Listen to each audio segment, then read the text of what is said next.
What if I told you America was not born on a single day? Not on July 4th, not with one speech, not with one battle, and not by one man. The United States was not simply created, it was forged through rebellion, war, sacrifice, political genius, and a dangerous experiment the world had never seen before. Before the stars and stripes became a symbol of power, before the White House, before presidents, elections, and global influence, there were colonies, there was fear, there was resistance, and there was a fight against the most powerful empire on Earth. So how was America really born? This is the true story of how the United States came to life. Before there was an America, long before the United States existed, North America was already home to millions of people. For thousands of years, Native American nations lived across this land, building communities, trading across vast distances, and developing cultures long before Europeans ever arrived. Then came European exploration. Spain, France, the Dutch, and eventually England. Over time, the English began building settlements along the eastern coast of North America. One of the earliest permanent English settlements was Jamestown, founded in 1607 in Virginia. Life there was harsh, unstable, and often deadly.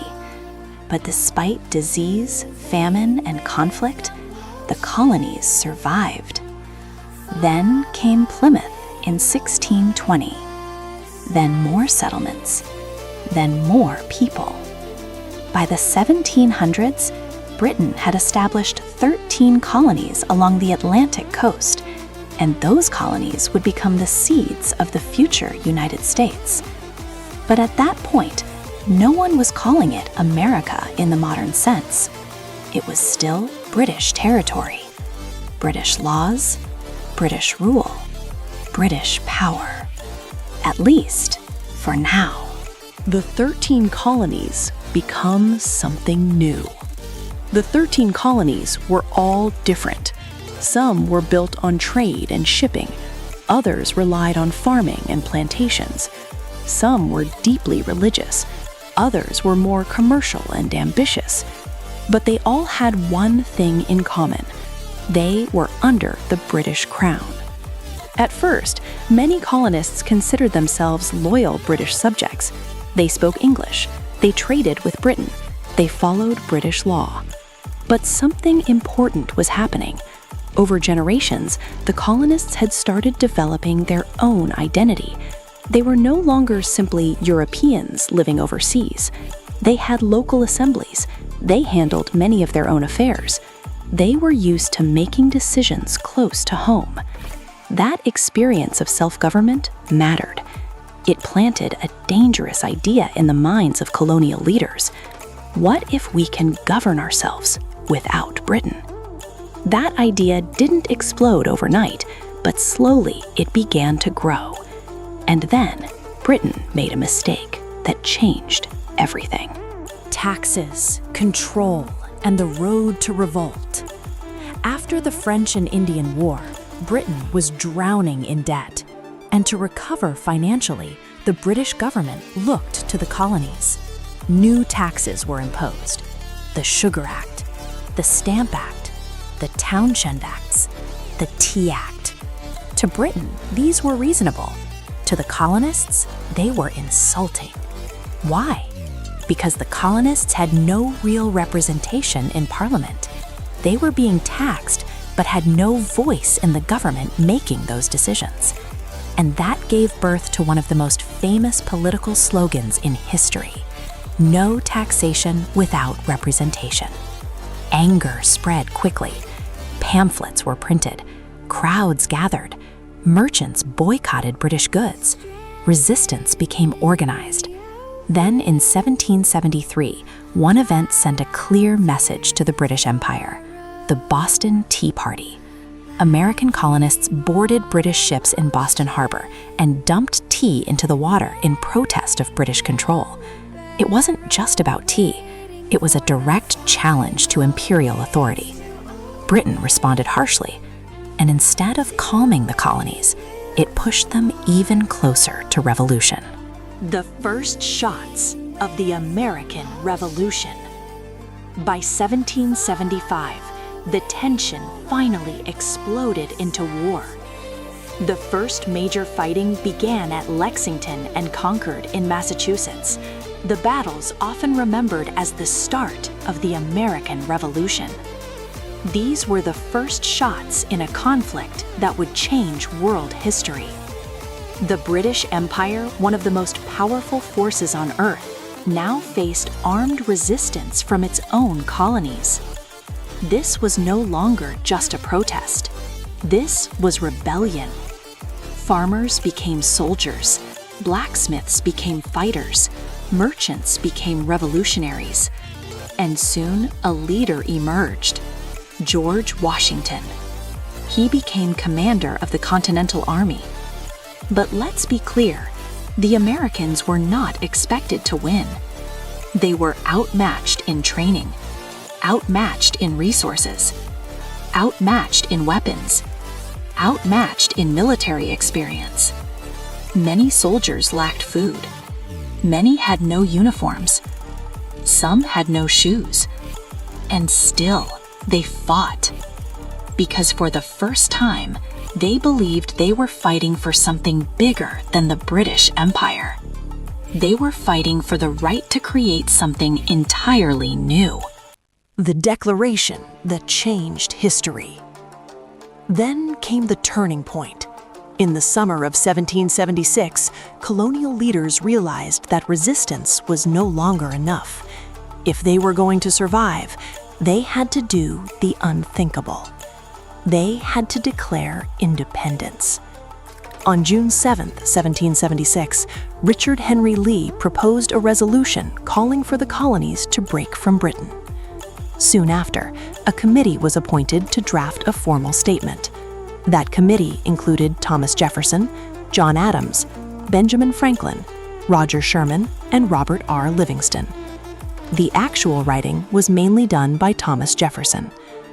On July 2, 1776, Congress voted in favor of independence.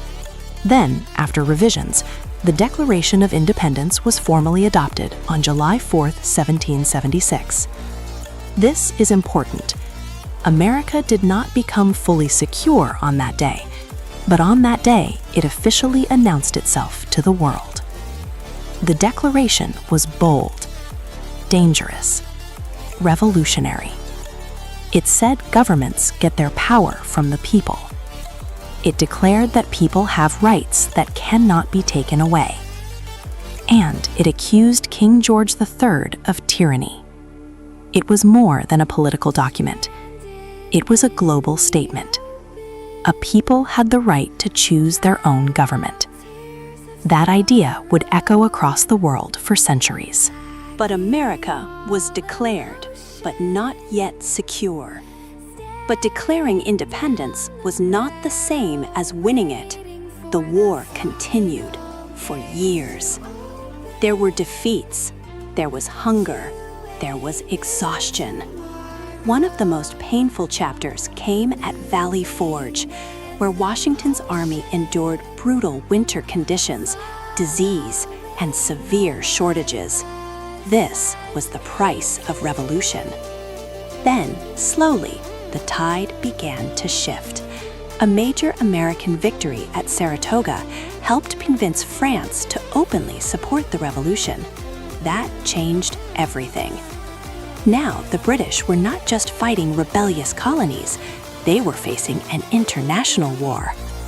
And then came the decisive blow: Yorktown, 1781. British General Cornwallis surrendered. It was not technically the final treaty, but militarily, it was the moment the British position collapsed. Finally, in 1783, the war formally ended with peace, and Britain recognized the independence of the United States. The American Revolution had begun in 1775 and ended in 1783. So yes, America had declared itself in 1776, but by 1783, it had truly won its freedom. And yet, it still was not fully born, because freedom is not the same thing as nationhood. The first government failed. After the war, the new states needed a government. Their first attempt was called the Articles of Confederation. It was America's first national framework. But it had a major problem. It created a weak central government. The national government could not effectively tax. It struggled to enforce laws. It had limited power to hold the states together. In simple words, the colonies had won independence from Britain, but they still had not built a strong country. This is one of the biggest truths people often miss. America was not fully born with independence alone. Independence gave it freedom, but it still needed structure. It still needed order. It still needed a system that could survive. And that would lead to the most important meeting in early American history. The Constitution, the true foundation of the USA. In 1787, leaders gathered in Philadelphia for the Constitutional Convention. This meeting was historic. The mission was simple, but enormous. Build a government that could hold the new nation together without creating another king. The result was the U.S. Constitution. This was the document that truly shaped the modern United States. It created a president, a Congress, a Supreme Court, and a system of checks and balances. Power would be divided. No single branch would control everything. And that was revolutionary. Many leaders helped shape the Constitution, but James Madison played such a major role that he is often called the father of the Constitution. This is the moment many historians point to as the real birth of the United States as a functioning republic. Not just a rebellion, not just a war, a nation, a political system, a living structure. And soon after, the Bill of Rights would be added, protecting essential liberties and helping Americans trust this new government. That is why the real birth of America was not one single event. It was a process. The real answer: how America was really born. So, how was America really born? The answer is not just one date. America was born in 3 stages. Stage 1, the 13 colonies. British colonies grew into communities used to local self-rule. Stage 2, revolution and independence. The colonies rebelled, fought a war, and declared independence in 1776, then secured that freedom by 1783. Stage 3, the Constitution. The new nation replaced a weak system with the Constitution in 1787, creating the actual structure of the United States. So if we're being honest, the Declaration gave America its voice. The Revolution gave America its freedom. The Constitution gave America its true foundation. That is how America was really born. But there is one more truth. America's birth was powerful, but it was not perfect. It spoke of liberty while slavery still existed. It declared equality while many people had no rights. It created a republic while native nations were pushed aside. That is what makes early American history so powerful. It is not a simple fairy tale. It is a story of ideals and contradictions, of freedom and struggle, of vision and sacrifice. And maybe that is what makes America's birth so unforgettable. It was not born in comfort. It was born in conflict. If you enjoyed this story, make sure to like, subscribe, and turn on notifications for more powerful history documentaries. And tell me in the comments, do you think America was truly born in 1776 or only after the Constitution? Thanks for watching, and I'll see you in the next story.